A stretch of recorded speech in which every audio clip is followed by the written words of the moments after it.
Good day, everyone. My name is Adewale Onagbesan.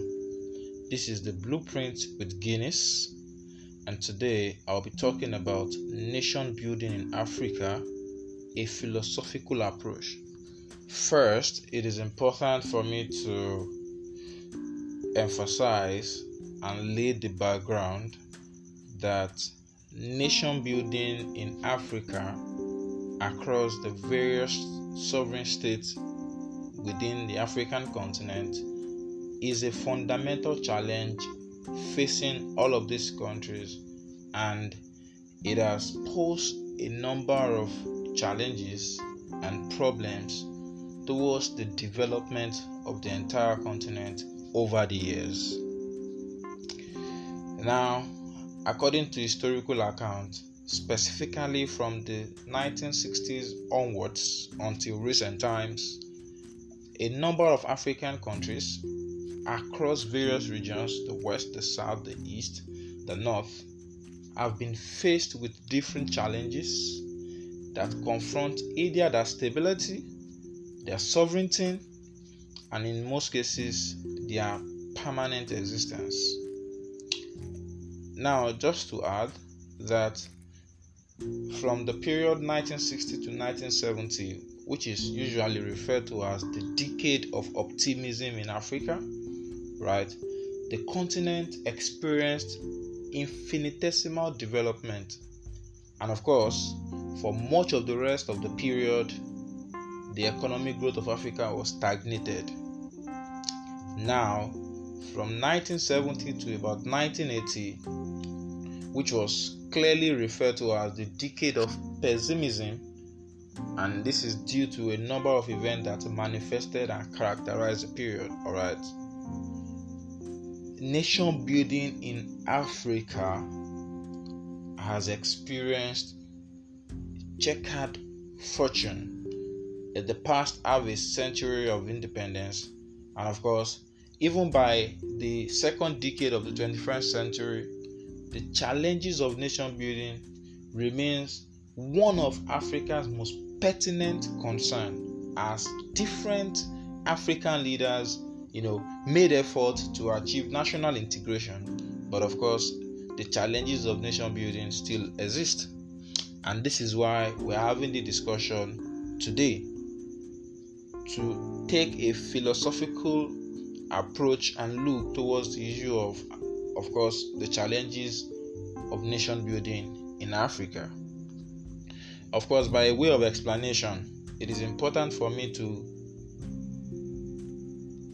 concisely differentiate the concept nation building from state building, which in most cases, different literatures have explained to be the same, and of course they are not. Now, the understanding of the concept of nation building, alright, is in the understanding of the term nation.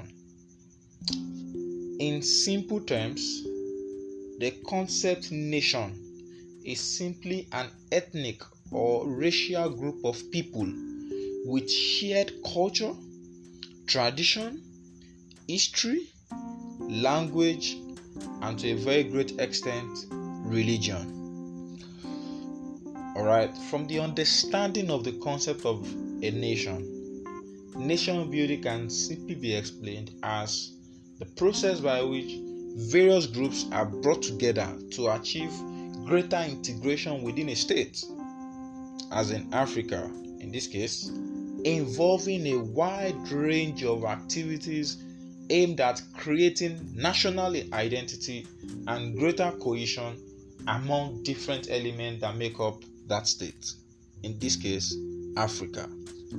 But one thing that is very, very important when talking about the concept of nation building is the deliberate effort contributed towards promoting a national level of cohesion and, of course, a sense of identity among different groups within that state. So the key element there is the deliberate effort by various groups to achieve cohesion and, of course, promote a sense of identity within that state, in this case, Africa.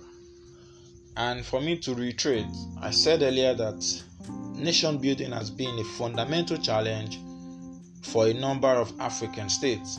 Okay, and this has been the focus of discussion by various key stakeholders within the continent.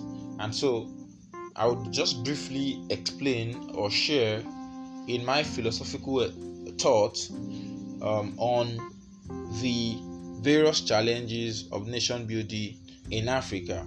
First and foremost of them is the challenge of external influence upon the continent. External influence on the continent. Now, when we talk about external influences, it is important for me to establish the fact that Africa as a continent over historical periods have interacted with various external groups and states for several centuries, and the result of this interaction is that it paved way for different events, from, of course, first the iniquitous slave trade, which birthed the legitimate trade, and of course leading to the establishment of formal colonial rule, and then necessitating the independence of various African states in the 1960s. Alright, so these influences on the structure of modern African states have resulted into various nation building crises. First, with the partitioning of the continent by the European colonial overlords, of course, which was done at Berlin from November 1884 to, of course, early 1885. And the tragedy in this event was that no African state was represented.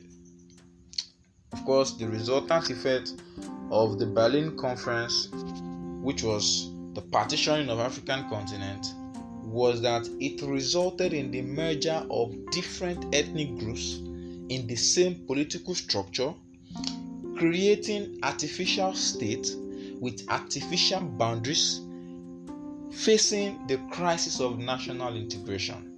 Alright, and of course, there was the balkanization of ethnic groups into several polities, which continued until the post-independence period, which we now refer to in history now as neo-colonialism. So, external influence upon the continent of Africa has been a major challenge to the nation-building effort of various African states.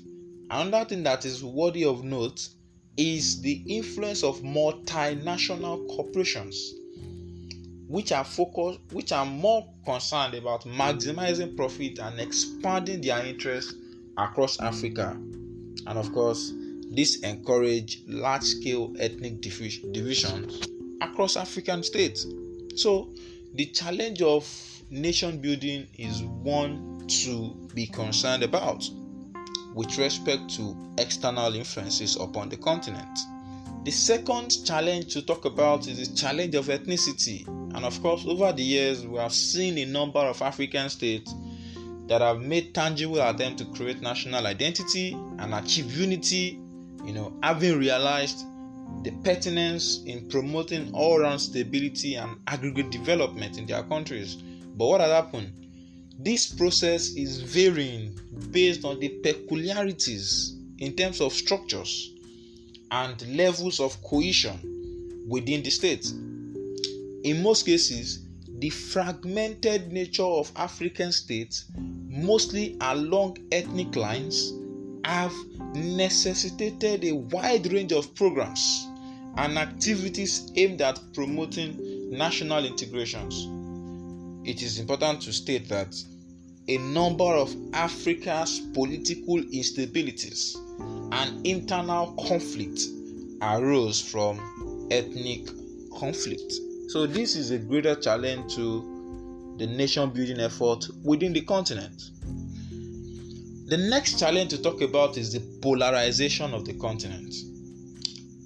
It is important to state that the African continent has by far become the most polarized of all the continents of the world, divided along ethnic, political, religious, racial lines. This polarization and the very large number of ethnic groups in Africa has created a condition for diversity within the 54 sovereign states. And of course, the result of that is the establishment of nation building activities, policies, and programs aimed at checking these challenges, which in most cases have been met with infinitesimal, or let's say a modest success. All right. Another challenge of nation building in Africa is the political system of many African states. And it is important for me to state that conflict arising from racial, ethnic, and religious differences became manifest during the colonial era. Why? Because a new political structure emerged with the boundary established by the colonial masters.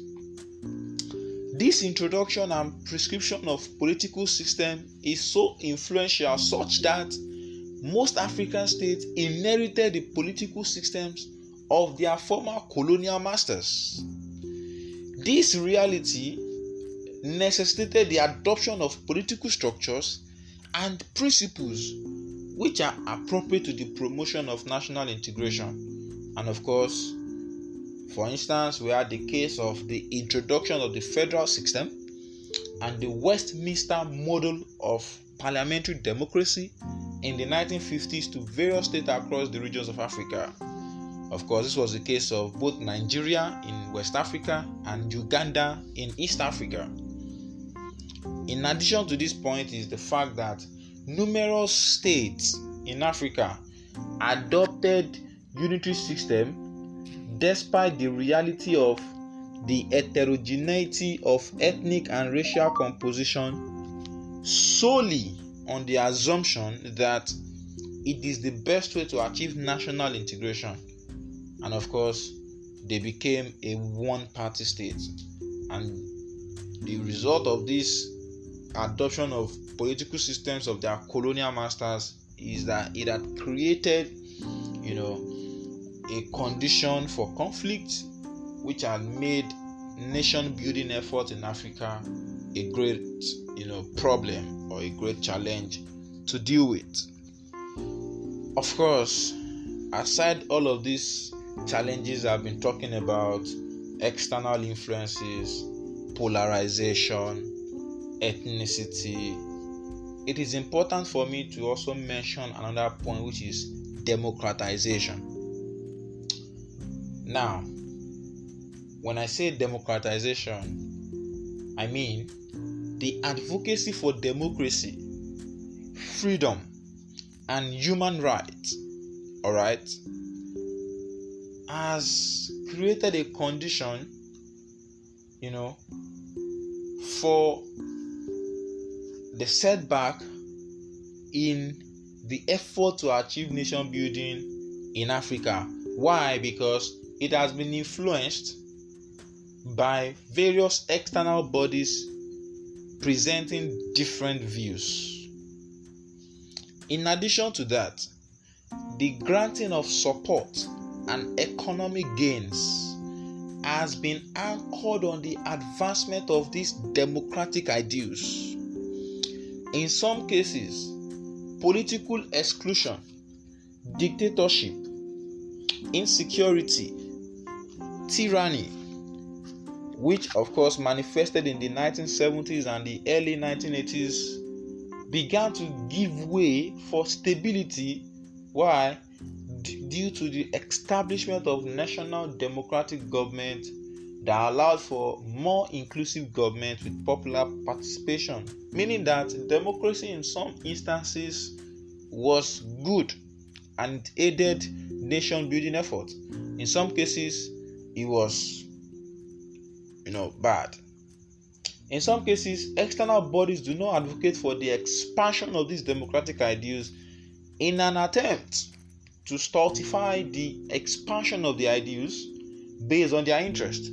For instance, I give a very classical example. During the Cold War era, the non-support for the liquidation of apartheid in South Africa by both US and UK, who are referred to as the bastions of democracy, as well as the United States operation in the Congo, which created conditions for the emergence of one of Africa's worst dictators, Mobutu Sese Seko, alright, where resultant effect of the promotion of the ideas of democracy.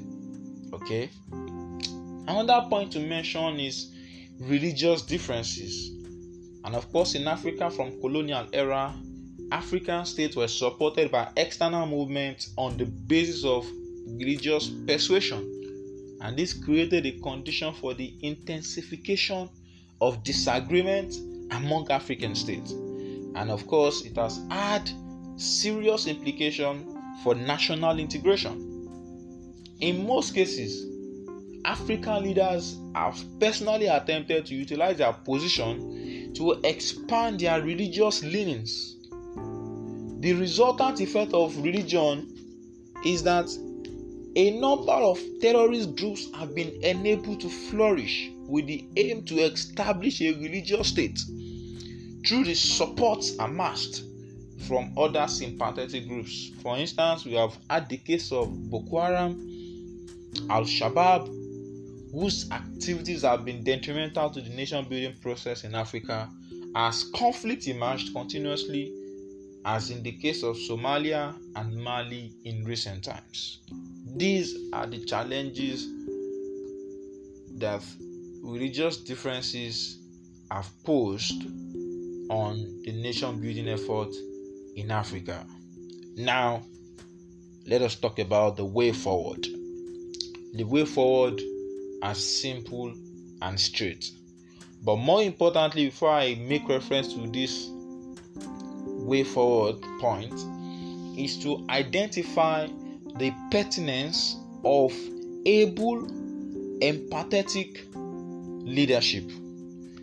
A number of countries in the global system have prospered solely on the account of able leadership, which has been one of the challenges of many African states. A number of African states, including Nigeria, have been so unlucky with having able leadership. Alright? So this way forward are not just enough to talk about, but they are important that leaders across African states can begin to implement this point of action. A number of African states, of course, over the years have attempted through various approaches in addressing the nature of promoting the nation-building process within their polity. Alright, for instance, we have had the case of the Truth and Reconciliation Committee created in South Africa to ensure fairness, equity, and justice. We have had the case of the establishment of the policies of the 3 R's in the case of Nigeria after the Civil War in 1970. We have also had the establishment of unity schools in Nigeria after the Civil War to promote national integration. A number of African states have created one policy or program to contribute to the nation building effort or the other. Now, these are my way forward points that I would like to share. Number one is that African countries should adopt a suitable political system of governance, not solely based on the system of governance inherited from their colonial masters. That's point one. Point number two is that African states should rally around and begin to adopt and promote the ideas of our forefathers with respect to Pan-Africanism. Pan-Africanism, according to our forefathers like Marcus Garvey, William Du Bois, and every other Pan-Africanist, Malcolm X. These ideals are very important in promoting one Africa, and it should be pursued with rigorous effort by various African states. Number three is that African states should begin to implement policies and programs to promote reconciliation in conflict aftermath. Another thing which is very important, which I mentioned first, is leadership style.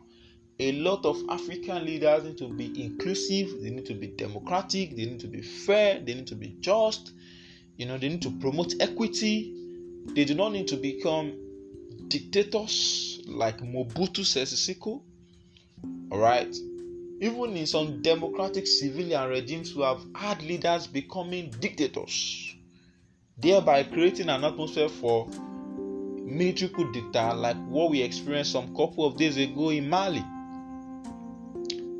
The fifth point is that African states should adopt a structure of party system that promotes nation building efforts. Alright? So if in an homogeneous state, of course, it is logical to adopt a one-party system. In an heterogeneous state, it is logical to adopt multi-party system. And lastly, African states across the continent should begin to make efforts to dismantle and reconfigure the boundaries within the continent. It is important to do this so as to promote nation building efforts within the continent. So with this, I feel we have been able to apply a philosophical lens to analyzing nation building efforts, nation building process, nation building success in Africa across various decades. Thank you. My name is Adewale, and it's a great pleasure to have me here today talk about nation building efforts in Africa using a philosophical approach. Thank you. I hope to be here some other times to continue this conversation. Thank you, Guinness. Thank you, Blueprints. Thank you so much.